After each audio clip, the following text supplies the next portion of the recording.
বন্ধুরা, তো আজকে আমি খেসারির ডালের একটা রেসিপি নিয়ে চলে এসেছি। তো কিভাবে করব ওটাই আপনাদের দেখাবো। এখানে নিয়েছি খেসারির ডাল। এই খেসারির ডালটা আমি সকাল থেকে ভিজিয়ে রেখেছিলাম, এখন খুব ভালোভাবে ডালটা ভিজে গেছে। তো এইবার এই ডাল আর আদা আর কাঁচা লঙ্কা এটা আগে বেটে আনবো। এখানে কিছু সবজি কেটে নিয়েছি, এই দিয়ে রান্নাটা হবে। খেসারির ডালটা কাঁচা লঙ্কা আর আদা দিয়ে বেটে নিয়ে এসেছি, আর এর মধ্যে দিয়েছি এই চামচের 1.5 চামচ বেসন, আর স্বাদ মতো লবণ, একটু জিরের গুঁড়ো আর একটু হলুদের গুঁড়ো। তো এইটা দিয়ে একটু মিশিয়ে নিচ্ছি। এটা দিয়ে বন্ধুরা আজকে খেসারির ডালের সেই ধোকার ডালনা করব। এখানে হাঁড়িতে একটু জল বসিয়ে দিয়েছি, জলটা গরম হয়ে গেছে। এবার এর মধ্যে একটা আমি কাপড়, সাদা তেল একটু দিয়ে দিচ্ছি।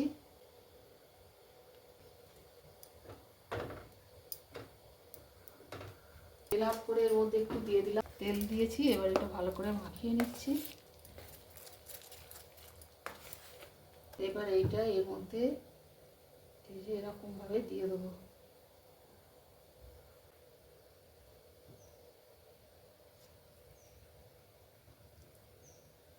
এবার এর মধ্যে একটা ঢাকনা দিয়ে দিচ্ছি, এরকম আঁচটা জোরে দিয়ে দিচ্ছি। জলটা ফুটে বড়াগুলো সেদ্ধ হয়ে যাবে। মিনিট 3 মতো রেখেছি। আটা খুলে দেখবো যে শক্ত হয়ে গেছে, এগুলোকে তুলে নেবো।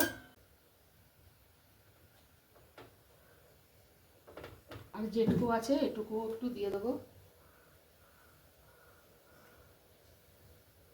এটা খেসারির ডাল বন্ধুরা, কে কে খেসারির ডালের বড়া বা তরকারি খেয়েছেন জানাবেন।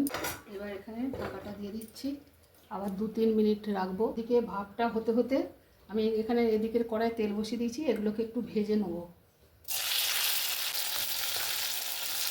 এবার এটা হয়ে গেছে, গ্যাসটা অফ করে দিলাম। হাঁড়িতে জল দিয়ে এইভাবে বড়াগুলো দেখুন কত সুন্দরভাবে সেদ্ধ হয়ে গেল। এদিকে এই বড়াগুলো সব ভাজা হয়ে গেছে, তুলে নিচ্ছি। ঠান্ডা করে তারপরে ভাজতে হবে, কিন্তু বড়াগুলো ভেজে নেবো। বড়াগুলোও ভাজা হয়ে গেছে, খেসারির ডালের বড়া। এগুলো তুলে নিচ্ছি। ভাজা খেতেও এগুলো খুব সুন্দর লাগে। এখানে আলু, পটল, এখানে নিয়েছি কাঁঠালের বীজ।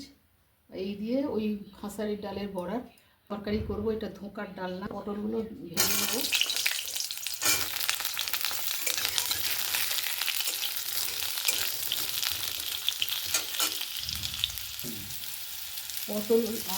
পটলগুলো একটু ভেজে নিয়ে আলু দিয়ে দিয়েছি। আলুগুলো ভেজে নিয়ে একটু কাঁঠালের বীজগুলো দিয়েছি, সব ভাজা হয়ে গেছে। এগুলো তুলে নিচ্ছি। আর একটু তেল দিয়ে দিচ্ছি, সাদা তেলে রান্নাটা করছি। তো সর্ষের তেলেও এটা করা যায়। হিং দিয়ে দেবো বন্ধুরা, টুকরো টুকরো করে একটু হিং দিয়ে দিচ্ছি। তো এই খেসারির ডাল না ভাপিয়ে সর্ষের তেলে ভেজে নিয়ে আর গোটা সর্ষে বাটা দিয়ে রান্না করলে দারুণ হয়। আদা বাটাটা দিচ্ছি বন্ধুরা, আদাটা গ্রেট করে নিয়েছি। সর্ষে বাটা দিয়ে ঝাল করলে দারুণ হয় বন্ধুরা। তো একটা কথা আপনাদের বলি, আমি যখন এখানে আমার শাশুড়ি মাতা যতদিন বেঁচে ছিলেন, তো উনি এই খেসারির ডাল খেতে খুব পছন্দ করতেন। যখনই বাড়বতে হতো মেনলি খাবার ছিল ওই খেসারির ডালের বড়ার ঝাল। সেই সাথে আমিও খেতাম, আমাকেও দিত। তো প্রথম দেখে ভাবতাম যে এই খাওয়া খেয়ে কীভাবে সারাদিন উপোস করে 2-3টের সময় পুজো শেষ হলে এই খাবার খেয়ে কীভাবে থাকবো। কিন্তু দেখতাম খাবার সময় ক্ষীরের মুখে ওই বড়ার ঝাল এত ভালো লাগতো খেতে, আর খেয়ে বেশ পেটও ভরে যেত, অনেকক্ষণ খেয়ে থাকাও যেত। তো আমার শাশুড়ির কথা আজকে মনে পড়ে যাচ্ছে এই খেসারির ডালের বড়া রান্না করতে। তো উনি বারবছর আমাদের এখানে প্রচুর হয়, তা উনি এই ডালটা বেশিরভাগ মানে খাবার জন্য ব্যবহার করতেন। 2টো কাঁচা লঙ্কা দিয়ে দিলাম, টমেটোটা ভেজে নিয়েছি। এবার এখানে একটু মশলা দিয়ে দিচ্ছি। এটা হচ্ছে হলুদ গুঁড়ো, ঝাল লঙ্কার গুঁড়ো, কাশ্মীরি লঙ্কার গুঁড়ো, গরম মশলা গুঁড়ো, 1 চিমটে চিনি। এবার এইগুলোতে দিয়ে দিচ্ছি, কষা হয়ে গেছে। তো এইটা হচ্ছে খেসারির ডালের ধোঁকার ডালনা বা তরকারি। তো এবার পটল আলুটা দিয়ে দিচ্ছি, দিয়ে একটু কষে নিচ্ছি। স্বাদ মতো আরও লবণ দিয়ে দেবো। ভাজার সময় সবেতেই লবণ দেওয়া আছে, আর একটু স্বাদ মতো দিলাম। আমি বড়াগুলোও দিয়ে দিচ্ছি একসাথে। একটু গরম জল আছে, জল একটু এতে দিয়ে দিলাম।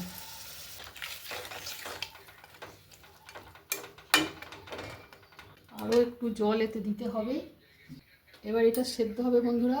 আমি এটা ভাজা মশলা দেবো লাস্ট। ঝোলটা একদম ফুটে গেছে, আলুও সেদ্ধ হয়ে গেছে। তো এই অবস্থায় আরও কয়েকটা জিনিস দিতে হবে বন্ধুরা। এখানে আমি তো এখন দেবো, এটা হচ্ছে জিরে আর ধনে ভেজে গুঁড়ো করে রেখেছি।